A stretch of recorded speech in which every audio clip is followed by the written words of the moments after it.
ನನ್ನೆಲ್ಲ ಪ್ರೀತಿಯ ಕಲಿಕಾರ್ಥಿಗಳೇ, ಶಿಕ್ಷಣಾಕಾಂಕ್ಷಿಗಳೇ, ಸ್ಪರ್ಧಾಕಾಂಕ್ಷಿಗಳೇ, ನಿಮಗೆ ಇನ್ನೊಂದು ತರಗತಿಗೆ ಆಧಾರದ ಹೃದಯಪೂರ್ವಕ ನಮನಗಳು. ನಾನಿದು ತಂದಿರುವಂಥ ವಿಷಯ ವಸ್ತು ಏನಪ್ಪ ಅಂದರೆ ಇತಿಹಾಸ ವಿಭಾಗದಲ್ಲಿ MCQ ಅಂತ ಹೇಳಿ. ಇದೇ ತಿಂಗಳಲ್ಲಿ ಗ್ರಾಮ ಲೆಕ್ಕಾಧಿಕಾರಿಗಳು, HSTR, GPS ಪ್ರಾಥಮಿಕ ಶಿಕ್ಷಕರು, ಪ್ರೌಢಶಾಲಾ ಶಿಕ್ಷಕರು ಮತ್ತಿತರ ಹುದ್ದೆಗಳಿಗೆ ಅಧಿಸೂಚನೆ ನೀಡಲಿದ್ದಾರೆ. ಇದರಲ್ಲಿ ಈ ಸಾರಿ 1 ಅಂಕದ ಪ್ರಶ್ನೋತ್ತರಗಳಿಗೆ ಹೆಚ್ಚು ಒಲವು ನೀಡಿದ್ದಾರೆ ಎಂಬ ಮಾಹಿತಿ ಇದೆ. ನಿಮಗಾಗಿ ನನ್ನದು ಒಂದಿಷ್ಟು ಶ್ರಮ ಇರಲಿ ಎಂಬುದು ನನ್ನ ಆಶಯ. ನೋಡ್ಕೊಂಡು ಬರುವ ಕರ್ನಾಟಕದಲ್ಲಿ ಯಾವ ಕಂದಾಯ ವಿಭಾಗವು ಅತ್ಯಂತ ಹಿಂದುಳಿದ ತಾಲೂಕುಗಳನ್ನು ಹೊಂದಿದೆ? ಇದರ ಆಪ್ಷನ್ಸ್ 4 ಕೊಟ್ಟಿದ್ದಾರೆ. ಕಲಬುರಗಿ ಕಂದಾಯ ವಿಭಾಗ, ಬೆಂಗಳೂರು ಕಂದಾಯ ವಿಭಾಗ, ಬೆಳಗಾವಿ ಕಂದಾಯ ವಿಭಾಗ, ಮೈಸೂರು ಕಂದಾಯ ವಿಭಾಗ. ಸರಿಯಾದ ಉತ್ತರ ಕಲಬುರಗಿ ಕಂದಾಯ ವಿಭಾಗ. ನಮ್ಮ ಕರ್ನಾಟಕದಲ್ಲಿ ಒಟ್ಟು 4 ಕಂದಾಯ ವಿಭಾಗಗಳಿವೆ. ಕರ್ನಾಟಕದ ಕಲಬುರಗಿ ವಿಭಾಗವು ಅತ್ಯಂತ ಹಿಂದುಳಿದ ಜಿಲ್ಲೆಗಳನ್ನು ಹೊಂದಿದೆ. ಇದು ಹೈದರಾಬಾದ್ ಕರ್ನಾಟಕ ಪ್ರದೇಶವು ರಾಜ್ಯದ ಅತ್ಯಂತ ಹಿಂದುಳಿದಿದೆ ಎಂದು ಸೂಚಿಸುತ್ತದೆ. ಬೆಳಗಾವಿ ವಿಭಾಗವು 65% ಹಿಂದುಳಿದ ತಾಲೂಕುಗಳನ್ನು ಹೊಂದಿದೆ. ಮೈಸೂರು ವಿಭಾಗವು 50% ಮತ್ತು ಬೆಂಗಳೂರು ವಿಭಾಗವು 65% ಹೊಂದಿದೆ. ಪ್ರಶ್ನೆ ನಂಬರ್ 2 ಈಗ. ಕರ್ನಾಟಕ ಮತ್ತು ಮಹಾರಾಷ್ಟ್ರ ನಡುವಿನ ಬೆಳಗಾವಿ ಗಡಿ ವಿವಾದಕ್ಕೆ ಯಾವ ಸಮಿತಿಯು ಸಂಬಂಧಿಸಿದೆ? ಆಪ್ಷನ್ಸ್ 4 ಕೊಟ್ಟಿದ್ದಾರೆ. ನಂಜುಂಡಪ್ಪ ಸಮಿತಿ, ಮಹಾಜನ್ ಸಮಿತಿ, ಬಚಾವತ್ ಆಯೋಗ, ಅರುಣ ಗೋಯಲ್ ಸಮಿತಿ. ಇದಕ್ಕೆ ಸರಿಯಾದ ಉತ್ತರ ಆಪ್ಷನ್ ಬಿ, ಮಹಾಜನ್ ಸಮಿತಿ. 2002ರಲ್ಲಿ ನಂಜುಂಡಪ್ಪ ಸಮಿತಿಯು ಕರ್ನಾಟಕದ 1775 ತಾಲೂಕುಗಳನ್ನು 39 ಅತ್ಯಂತ ಹಿಂದುಳಿದ, 40 ಹೆಚ್ಚು ಹಿಂದುಳಿದ ಮತ್ತು 35 ಹಿಂದುಳಿದ ತಾಲೂಕುಗಳಾಗಿ ವರ್ಗೀಕರಿಸಿತು. ಒಟ್ಟಾರೆ ಉತ್ತರ ಕರ್ನಾಟಕ ಪ್ರದೇಶ ಹಿಂದುಳಿದಿದ್ದು, ಹೈದರಾಬಾದ್ ಕರ್ನಾಟಕ ಪ್ರದೇಶ ಇನ್ನಷ್ಟು ಹಿಂದುಳಿದಿದೆ ಎಂದು ಸಮಿತಿ ಕಂಡುಕೊಂಡಿದೆ. ಕರ್ನಾಟಕ ಸರ್ಕಾರವು 2007-8ರ ಸಮಿತಿಯ ಶಿಫಾರಸುಗಳನ್ನು ಜಾರಿಗೊಳಿಸ್ತಾ ಇದೆ. 2ನೇದಕ್ಕೆ ಸರಿಯಾದ ಉತ್ತರ ಆಪ್ಷನ್ ಬಿ, ಮಹಾರಾಷ್ಟ್ರ ಕರ್ನಾಟಕ ಕೇರಳ ಗಡಿ ವಿವಾದವನ್ನು ಬಗೆಹರಿಸಲು ಕೇಂದ್ರ ಸರ್ಕಾರವು ಅಕ್ಟೋಬರ್ 1966ರಲ್ಲಿ ಮಹಾಜನ್ ಆಯೋಗವನ್ನು ರಚಿಸಿತ್ತು. ಮಹಾಜನ್ ಆಯೋಗದ ವರದಿಯ ಬೆಳಗಾವಿ ಜಿಲ್ಲೆ ಕರ್ನಾಟಕಕ್ಕೆ ಸೇರಬೇಕು ಎಂದು ಶಿಫಾರಸು ಕೂಡ ಮಾಡಿದೆ. ಪ್ರಶ್ನೆ 3. ಕನ್ನಡ ಲೇಖಕ ಲಕ್ಷ್ಮೀಶ ತೋಳ್ಪಾಡಿ ಅವರಿಗೆ ಈ ಕೆಳಗಿನ ಯಾವ ಪುಸ್ತಕಕ್ಕಾಗಿ ಪ್ರತಿಷ್ಠಿತ ಕೇಂದ್ರ ಸಾಹಿತ್ಯ ಅಕಾಡೆಮಿ ಪ್ರಶಸ್ತಿ 2023ರಲ್ಲಿ ನೀಡಲಾಗಿದೆ? 1.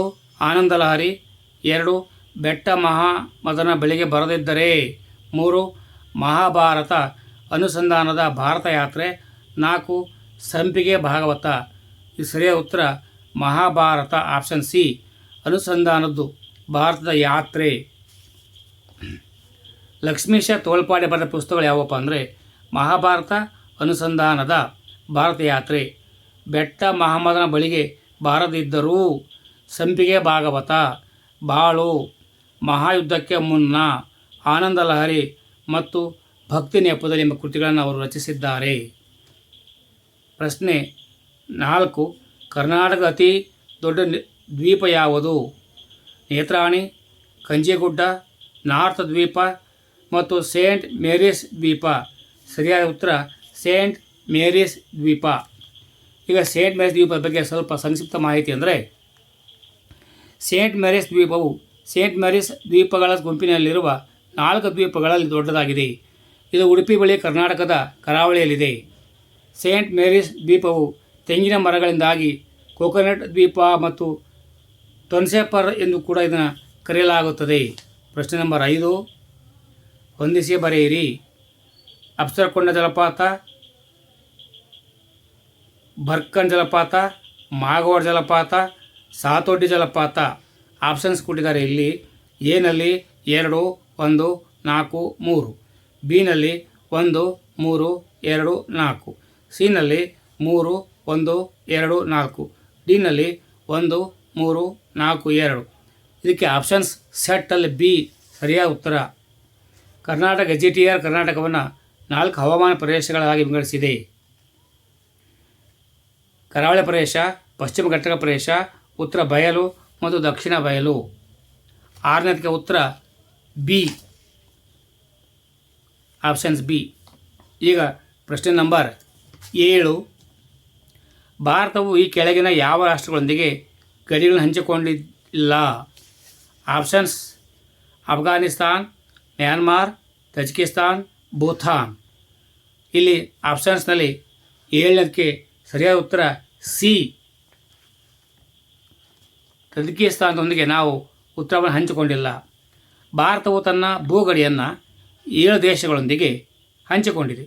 ವಾಯುವ್ಯದಲ್ಲಿ ಪಾಕಿಸ್ತಾನ ಮತ್ತು ಅಫ್ಘಾನಿಸ್ತಾನ, ಉತ್ತರದಲ್ಲಿ ಚೀನಾ, ನೇಪಾಳ, ಭೂತಾನ ಮತ್ತು ಪೂರ್ವದಲ್ಲಿ ಮ್ಯಾನ್ಮಾರ್ ಮತ್ತು ಬಾಂಗ್ಲಾದೇಶ್. ದಕ್ಷಿಣಕ್ಕೆ ಭಾರತವು 2 ನೆರೆಯ ದ್ವೀಪ ರಾಷ್ಟ್ರಗಳನ್ನು ಹೊಂದಿದೆ. ಅವು ಯಾವಂದರೆ ಶ್ರೀಲಂಕಾ ಮತ್ತು ಮಾಲ್ದೀವ್ಸ್. ಭಾರತವು ಬಾಂಗ್ಲಾದೇಶದೊಂದಿಗೆ ಅತಿ ಉದ್ದದ ಗಡಿಯನ್ನು ಹೊಂದಿದೆ. ಅಂದರೆ 4096.7 ಕಿಲೋಮೀಟರ್ ಗಡಿಯನ್ನು ಇಲ್ಲಿ ಹಂಚಿಕೊಂಡಿದ್ದೇವೆ. ಪ್ರಶ್ನೆ ನಂಬರ್ 7, 8. ಈಗ ಭಾರತದ ಅತಿ ಎತ್ತರದ ಪರ್ವತ ಶಿಖರ ಯಾವುದು? Mount Everest, K2, Annapurna, Kanchenjunga. ಸರಿಯಾದ ಉತ್ತರ ಆಪ್ಷನ್ಸ್ ಡಿ, ಕಾಂಚನಜುಂಗ. ಪ್ರಶ್ನೆ ನಂಬರ್ 8ಕ್ಕೆ ಕಾಂಚನಜುಂಗ. ಕಾಂಚನಜುಂಗ ಭಾರತದ ಅತಿ ಎತ್ತರದ ಪರ್ವತ ಶಿಖರ. ಇದು ವಿಶ್ವದ 3ನೇ ಅತಿ ಎತ್ತರದ ಪರ್ವತವಾಗಿದೆ. ಮೌಂಟ್ ಎವರೆಸ್ಟ್ ಮೊದಲನೇ, ಮೌಂಟ್ ಗಾಡ್ವಿನ್ ಗಾಸ್ಟಿನ್ 2ನೇ. ಇದು 8598 ಮೀಟರ್ ಎತ್ತರ ಹೊಂದಿದೆ. ಇದು ಸಿಕ್ಕಿಂ, ನೇಪಾಳದ ನಡುವಿನ ಗಡಿಯಲ್ಲಿ ಪೂರ್ವ ಹಿಮಾಲಯದಲ್ಲಿದೆ. ಪರ್ವತವು ಮಹಾ ಹಿಮಾಲಯ ಶ್ರೇಣಿಯ ಭಾಗವಾಗಿದೆ. ಕಾಂಚನಜುಂಗದ ನಂತರ ನಂದಾದೇವಿಯು ಭಾರತದ 2ನೇ ಅತಿ ಎತ್ತರದ ಪರ್ವತ ಶಿಖರವಾಗಿದೆ. ಆದರೆ ಇದು ಸಂಪೂರ್ಣವಾಗಿ ಭಾರತದಲ್ಲಿ ನೆಲೆಗೊಂಡಿರುವ ಅತ್ಯಂತ ಎತ್ತರದ ಪರ್ವತ ಶಿಖರವಾಗಿದೆ. ಪ್ರಶ್ನೆಗಳು 8 ಆದವು. ಪ್ರಶ್ನೆಗಳೀಗ 9ನೇ ಪ್ರಶ್ನೆ ಏನೇನೋದನ್ನು ನೋಡ್ಕೊಂಡು ಬರುವ. ಕೆಳಗಿನವುಗಳಲ್ಲಿ ಪರಿಗಣಿಸಿ ಮತ್ತು ಸರಿಯಾದ ಉತ್ತರವನ್ನು ಆರಿಸಿ. ಆನೆಮುಡಿಯು ಪಶ್ಚಿಮ ಘಟ್ಟಗಳಲ್ಲಿನ ಅತಿ ಎತ್ತರ ಶಿಖರ. ಅರ್ಮುಕೊಂಡವು ಪೂರ್ವ ಘಟ್ಟಗಳಲ್ಲಿನ ಅತಿ ಎತ್ತರ ಶಿಖರ. ಎ ಮತ್ತು ಬಿ ಎರಡು, ಎ ಅಥವಾ ಬಿ ಅಲ್ಲ. ಆಪ್ಷನ್ಸ್ ನೋಡೋದಾದರೆ ಸಿ ಸರಿಯಾದ ಉತ್ತರ. ಎ ಮತ್ತು ಬಿ ಎರಡೂ ಕೂಡ ಇಲ್ಲಿ ಹೌದು. ಆನೆಮುಡಿ ಎಂದು ಕರೆಯಲ್ಪಡುವ ಆನೆಮುಡಿ ಪಶ್ಚಿಮ ಘಟ್ಟಗಳಲ್ಲಿ ಅತಿ ಎತ್ತರ ಶಿಖರವಾಗಿದ್ದು 2695 ಮೀಟರ್, ಅಂದರೆ 8842 ಮೀಟರ್ ಎತ್ತರ. ಇದು ಕೇರಳದಲ್ಲಿನ ಮತ್ತು ಇದು ದಕ್ಷಿಣ ಭಾರತ ಪರ್ಯಾಯ ಭಾರತದ ಅತಿ ಎತ್ತರದ ಶಿಖರವಾಗಿದೆ. ಅರ್ಮುಕೊಂಡವು ಪೂರ್ವ ಘಟ್ಟಗಳಲ್ಲಿನ ಅತಿ ಎತ್ತರ ಶಿಖರವಾಗಿದ್ದು 1680 ಮೀಟರ್, ಅಂದರೆ 5512 ಅಡಿ ಎತ್ತರದಲ್ಲಿದೆ. ಇದು ಆಂಧ್ರ ಪ್ರದೇಶ ಮತ್ತು ಗೋದಾವರಿ ನದಿಯ ಜಲನಯನ ಪ್ರದೇಶದ ಅತಿ ಎತ್ತರದ ಶಿಖರವಾಗಿದೆ. 10ನೇ ಕ್ಲಾಸ್ ಭೂಗೋಳ ಬರುವಂಥ ಪ್ರಶ್ನೋತ್ತರಗಳಿವು. ಚೆನ್ನಾಗಿ ಅಭ್ಯಾಸ ಮಾಡಿಕೊಳ್ಳಿ. ನಿಮ್ಮ ಪರೀಕ್ಷೆಗೆ ಸಹಾಯಕ್ಕೆ ಬರಲಿ ಎಂಬುದು ನನ್ನ ಸದಾಶಯ. ಜೈ ಹಿಂದ್, ಜೈ ಕರ್ನಾಟಕ, ಜೈ ಭಾರತ್ ಮಾತೆ, ಜೈ ಭುವನೇಶ್ವರಿ. ಲೈಕ್ ಮಾಡಿ, ಬೇರೆಯವ್ರಿಗೆ ಶೇರ್ ಮಾಡಿ.